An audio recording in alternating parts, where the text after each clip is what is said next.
ușă și cu dragoste mă închin. Tu deschide acasă-i ușă pe ospețe ca să-ți vin.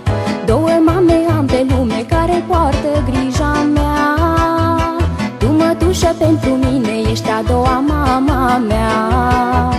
La mulți ani, mătușă dragă, sănătate viața întreagă, Dumnezeu să te păzească, bucurii să-ți dăruiască.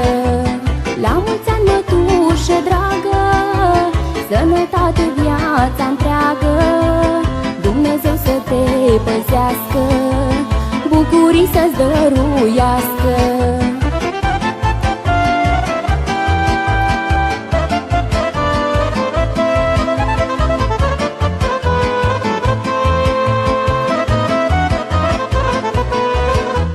Dacă ar fi trăit bunica, mândră ar fi fost și ea, că fetița mamei Vica prețuiește munca sa. Dacă-i greu sau dacă-i bine, tu la nimeni nu mai zici, și bunelul fără tine n-ar mai fi ajuns aici. La mulți ani, mătușă dragă, sănătate viața întreagă, Dumnezeu să te păzească, bucurii să-ți dăruiască.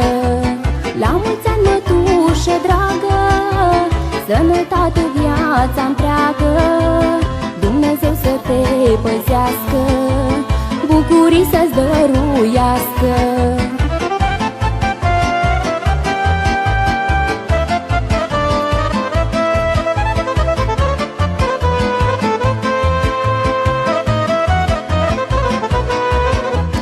Sora mamei cea mai mică pe amândoi ne-a legănat, mândră și frumoasă fiică singură a ridicat.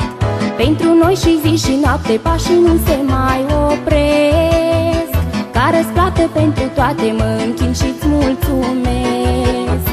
La mulți ani, mătușă dragă, sănătate viața întreagă, Dumnezeu să te păzească, bucurii să-ți dăruiască.